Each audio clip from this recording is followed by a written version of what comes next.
Assalamualaikum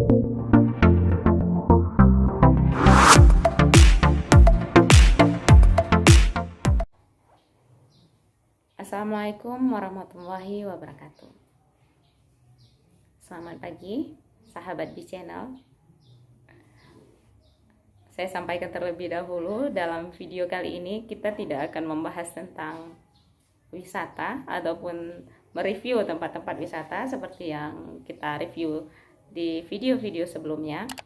Akan tetapi dalam video kali ini saya akan membagikan sedikit pengetahuan tentang hal-hal yang bisa menyebabkan bencana. Ini merupakan sebuah tugas dari dosen saya terkait pengetahuan kebencanaan. Ada 3 hal yang menyebabkan sebuah bencana.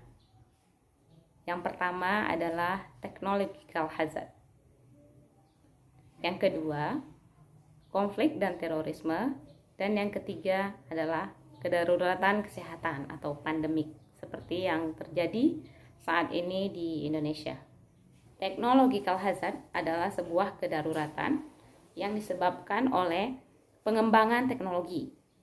Seperti kita ketahui saat ini seluruh negara berlomba-lomba untuk melakukan pengembangan nuklir.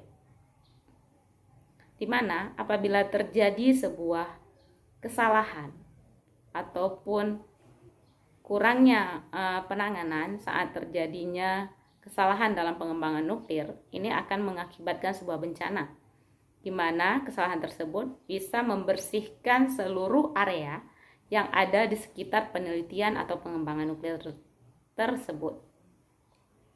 Hal ini tentunya akan menjadi hal yang tidak diinginkan oleh sebuah negara tersebut.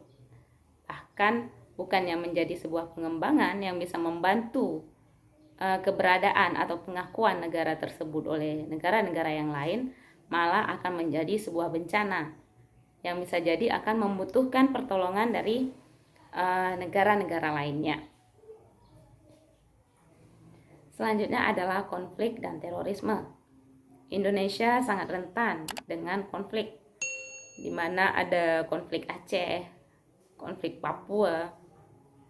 Konflik ini adalah sebuah benturan yang antara beberapa pihak untuk mencapai sebuah kekuasaan, sebuah kepentingan, di mana di satu pihak akan merasa menang jika mampu mengalahkan pihak yang lainnya.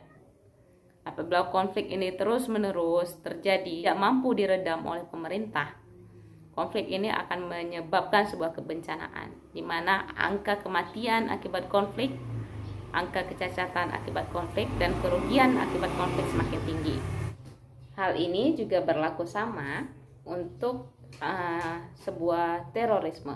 Terorisme ini bahkan lebih marak ya, lebih anarkis dan tidak mengenal sebuah negara. Terorisme ini sangat mengancam tentunya, karena seperti kita ketahui terorisme ini tanpa perikemanusiaan, dan ini bisa dilakukan oleh siapa saja. Terorisme bisa dilakukan oleh siapa saja, tidak hanya yang sering image terdengar selama ini adalah dilakukan oleh orang Islam, dan itu bukanlah suatu kebenaran. Masyarakat Muslim sedang sholat Jumat itu ditembaki oleh yang lainnya, dan itu merupakan sebuah tindakan terorisme. Nah, ini juga membuktikan bahwa terorisme itu tidak identik dengan Islam. Terorisme itu identik dengan sebuah kebiadaban, ketidakperikemanusiaan, dan terhadap masyarakat, terhadap orang-orang yang mereka target. Hilangnya nilai-nilai keprimanusiaan itulah yang mengakibatkan yang merupakan unsur pokok sebuah terorisme. Dan ini tentunya akan mengakibatkan sebuah kebencanaan, di mana angka kematian akibat terorisme ini tidak mampu kita target secara signifikan, karena misalnya mereka melakukan pengeboman, saat pengeboman itu berhasil, saat penembakan berhasil, tentu angka kematian akibat hal tersebut sangat tinggi. Tentunya di sini nantinya tanggap darurat akan menjadi poin utama dalam menurunkan angka kematian dan angka kesakitan akibat terorisme. Dan yang ketiga adalah pandemi. Pandemi adalah kedaruratan kesehatan masyarakat yang dirasakan oleh seluruh dunia.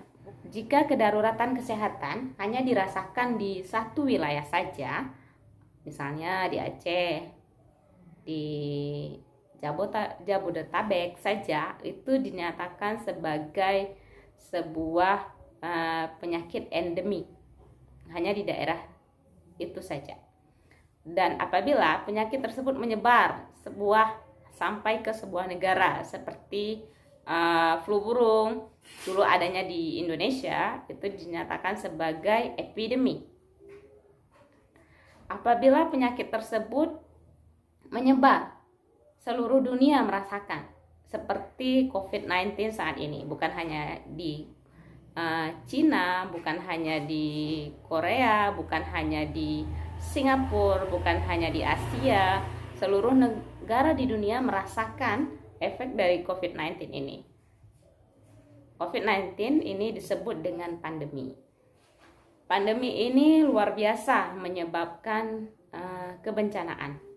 Seperti yang kita lihat saat ini, bukan hanya kebencanaan di bidang kesehatan, di mana tinggi sekali angka kematian yang disebabkan oleh COVID-19 di seluruh dunia, angka kesakitan, bahkan juga menyebabkan gelombang ekonomi yang tidak stabil, di mana banyaknya faktor-faktor ekonomi yang berpengaruh dikarenakan adanya COVID-19 ini, adanya sebuah pandemi ini, di mana banyaknya tempat-tempat yang tutup karena tidak stabil, tentunya akan meningkatkan angka pengangguran di tengah pandemi.